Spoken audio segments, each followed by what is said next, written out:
কোনো রকম custard powder কিংবা কোনো রকম রান্না ছাড়া কিন্তু এই রেসিপিটা থাকছে। খুবই সিম্পল ভাবে আজকে শেয়ার করব সুপার টেস্টি আইসক্রিম, তাও আবার একটা না দুটো আইসক্রিম থাকছে।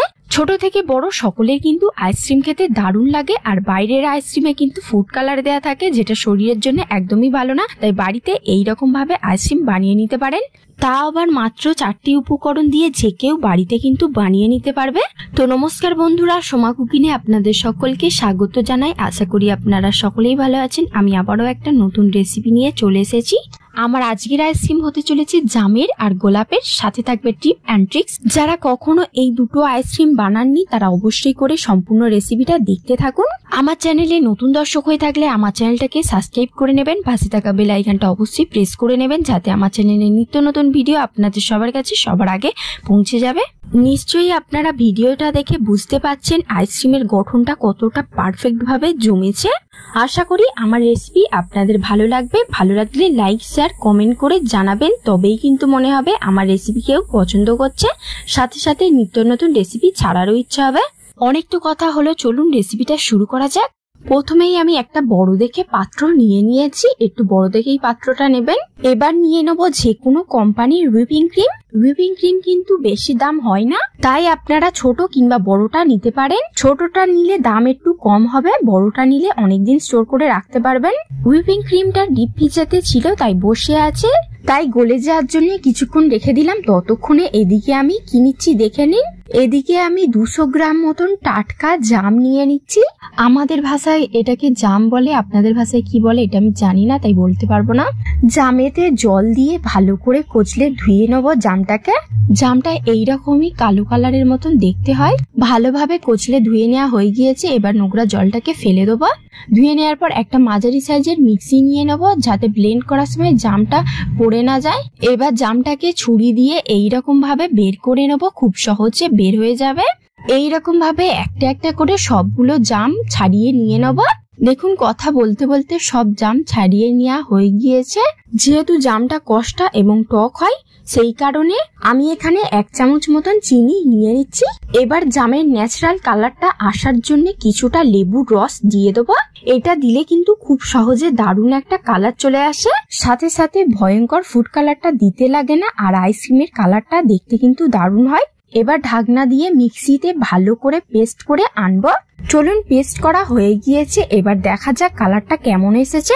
ঢাকনাটা খোলার পর দেখতে পাচ্ছেন কালারটা কত সুন্দর এসেছে। ক্যামেরাতে ভালো না দেখালেও আইসক্রিমে যখন দেবো তখনই বুঝতে পারবেন কতটা কালার দারুণ এসেছে। সবচেয়ে বড় কথা এটাই মনে হবে যে ফুড কালার না দিয়ে এত সুন্দর কালার আনা গিয়েছে। চলুন এবার এটাকে আলাদা সাইডে রেখে দিই ততক্ষণ। তারপরে আমি একটা বড় দেখে পাত্র নিয়ে নিয়েছি। পাত্রতে হুইপিং ক্রিম অ্যাড করব। আমি প্রায় 2 কাপের একটু বেশি হুইপিং ক্রিম নিয়েছি। আপনারা অবশ্যই করে কিন্তু হুইপিং ক্রিমটা ঠান্ডা থাকলে নেবেন, তবেই কিন্তু তাড়াতাড়ি হয়ে যাবে। আমি যতটা নিয়ে করেছি সেটাই বলছি, আপনারা বেশি নিয়ে করতে পারেন। ডিপ ফ্রিজে থাকার কারণে একটু ডেলা ডেলা হয়ে আছে। তারপরে আমি হাফ কনডেন্স মিল্ক নিয়ে নেবো। এটা দিলে কিন্তু স্বাদটা ভালো হবে। যে কোনো কোম্পানি নিয়ে নিতে পারেন। তারপরে 2 চামচ গুঁড়ো দুধেতে সামান্য গরম জল দিয়ে ঘন একটা ব্যাটার করে নেবো। ওটা করে দেওয়ার সময় আমার ক্যামেরাটা অফ ছিল তাই দেখাতে পারবো না। তারপরে হাফ চামচ ভ্যানিলা এসেন্স দিয়ে দেবো। ভ্যানিলা এসেন্স বাড়িতে বানিয়ে দিতে পারেন, আমার চ্যানেলে ছাড়া আছে, একবার দেখে নেবেন। এবার এগুলোকে একসাথে ভালো করে কিছুক্ষণ বিট করতে হবে। দেখুন একদম এইরকম আগের তুলনায় ডবল হয়ে যাবে। বিটার মেশিন ছাড়াই কিন্তু 10-20 মিনিটে এইরকম বিট করে নিতে পারবেন। তার জন্য অবশ্যই করে কিন্তু ঠান্ডা হুইপিং ক্রিম নিতে হবে।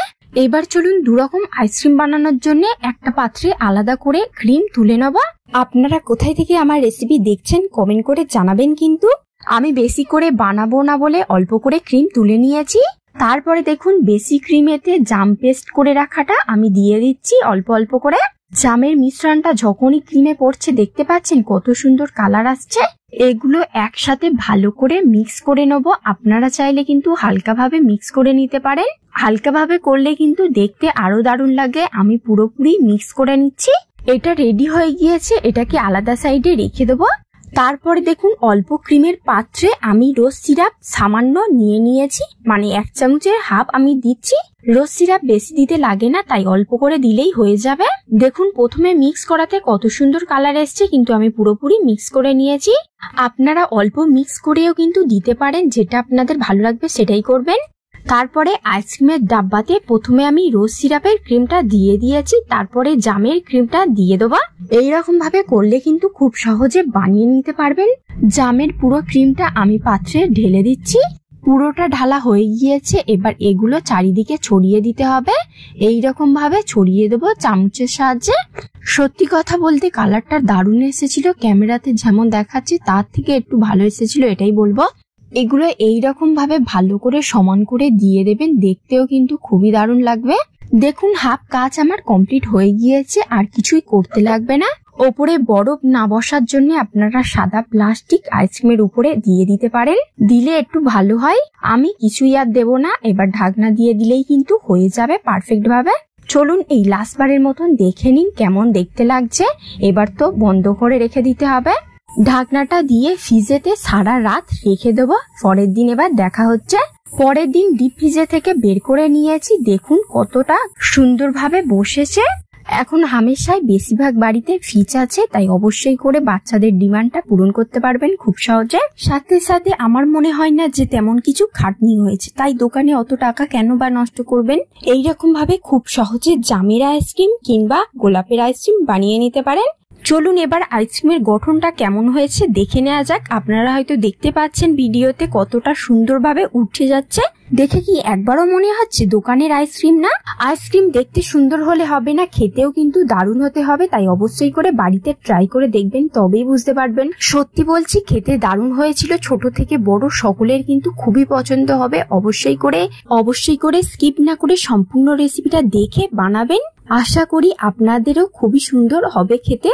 খুব কষ্ট করে আপনাদের কাছে নিত্য নতুন রেসিপি শেয়ার করে থাকি, তাই ভালো লাগলে লাইক শেয়ার সাবস্ক্রাইব করে আর কমেন্ট করে আমার পাশে থাকবেন। রেসিপিটা ভালো লাগলে আপনাদের বন্ধুদের কাছে শেয়ার করবেন, যাতে তারা এই রেসিপিটা খুব সহজে বাড়িতে বানিয়ে নিতে পারে। আর হ্যাঁ, স্কিপ না করে সম্পূর্ণ রেসিপিটা দেখার জন্য অনেক অনেক ভালোবাসা রইল সকলকে। সাথে সাথে আমার নেক্সট কি রেসিপি হবে আপনারা কমেন্ট করে জানাতে পারেন। আমি অবশ্যই রেসিপিটা আপনাদেরকে দেখিয়ে দেওয়ার চেষ্টা করব। Thank you for watching my video. ভালো থাকবেন, সুস্থ থাকবেন। আবারও দেখা হবে নতুন একটা রেসিপি নিয়ে।